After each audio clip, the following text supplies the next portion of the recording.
विश्व 24 न्यूज हर पल आपके साथ।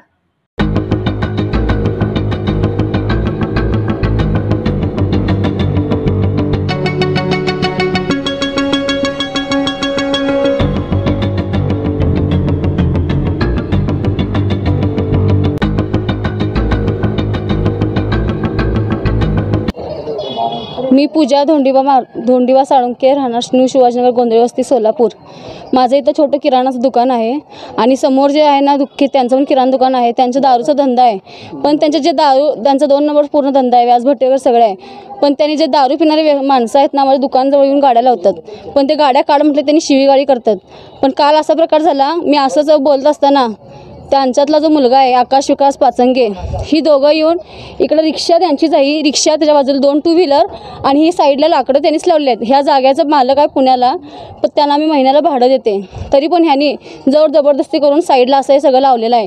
काल बोलताना त्यांनी माझा गळपट धरून गाऊन फाडून मला मारहाण केली।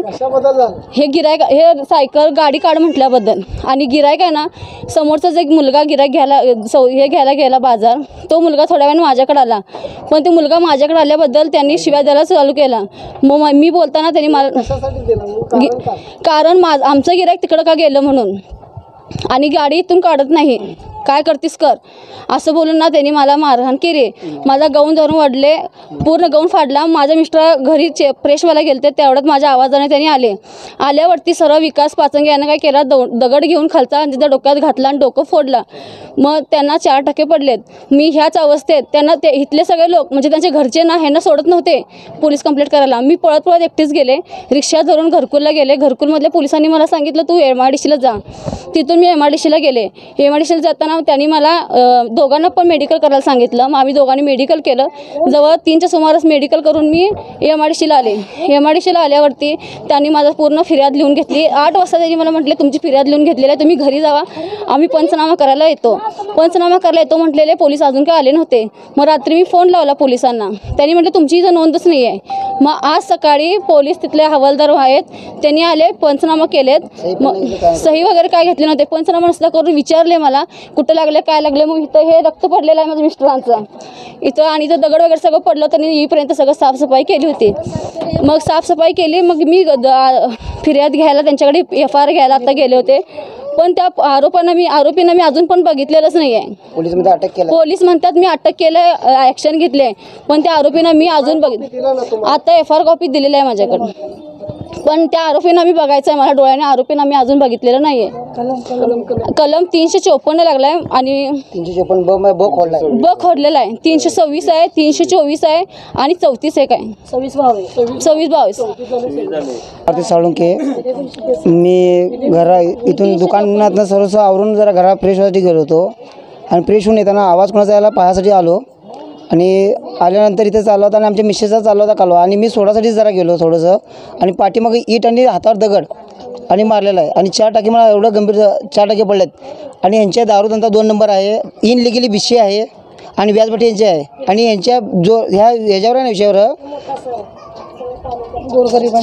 त्याने ह्या विषयावर आम्ही जर बोलायला गेलं, यांची दादागिरीची भाषा आहे, आणि ते मोठा आकाशमध्ये मुलगा जे आहे ते शिव्या बोलत नाही, आणि यांचे 10 वेळा शिव्या भांडणं झालेले आहेत। गिराक आले की लहान लेकराला तर शिवाय गाळ हे का आता जी 2 नंबर BC आहे, इनलिगली आहे, आता ते सुद्धा काढणार, मी जाऊन भेटणार आहे, केलीच नाहीये नाही केली आम्ही सोडायचं शांत बसायचं ना।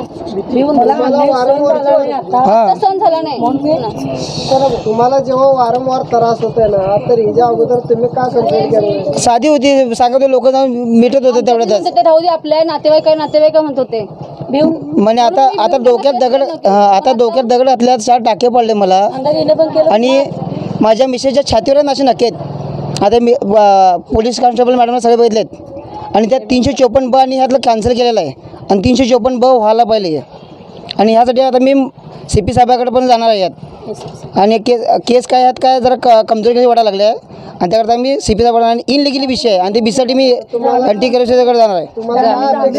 आता अपेक्षा आहे त्या आरोपीला धरायला जामीन, जामीन मंजूर व्हायला नाही व्हायलाच नको त्यांना, आणि त्यांच्यावर आम्हाला आमच्या जीवाला भीती आहे. महिलेवरती जर असं येऊन कोण पण, आज मी महिला आहे, माझ्या अंगावरचं गाऊन फाडून मारू शकतो, मग मी आज गप शांत राहील तर त्यांनी प्रत्येक महिलेचं असंच करणार. त्यामुळे अशा मुलांना कडेकोट शिक्षाही व्हायला पाहिजे आणि जामीन हा होता कामा नये.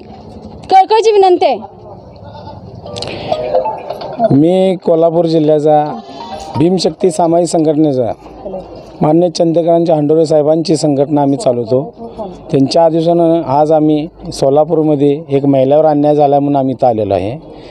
तर ह्या महिला हीच महिला नाही तर आम्ही सर्व भागातल्या महिला कुणावरच असा अन्याय होऊ नये आणि पुरुषांनी या महिलांच्यावर हात घालू नये ह्यासाठी आम्ही ह्या महिलेवर अन्याय झाला म्हणून आम्ही सर्व आमच्या महिला आपल्या बचत गटाच्या संघटनेच्या आपल्या पदाधिकारी सर्वजण आम्ही इचलकरंजीतून इथं आलेलो आहे पाठिंबा द्यायसाठी.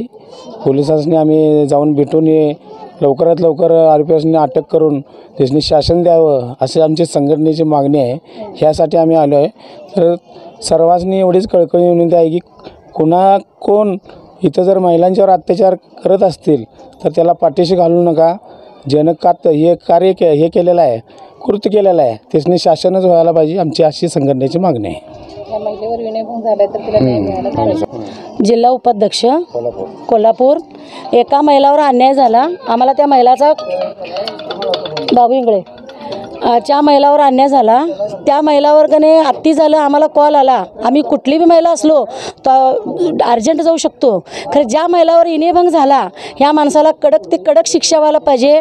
शासनानंही आम्हाला तर नाही दिला तर आम्ही वरती SP साहेबांपर्यंत जाणार, आम्ही धरणे आंदोलन करणार. ज्या महिलाला नाही मिळाला तर आम्ही गप बसणार नाही, त्याला जामीनही मंजूर करून देणार नाही. राज्यातील महत्त्वाच्या आणि आपल्या भागातील ताज्या बातम्या पाहण्यासाठी आजच आमच्या विश्व 24 न्यूज चॅनलला यूट्यूबवर सबस्क्राईब करा आणि बेल आयकॉन प्रेस करा.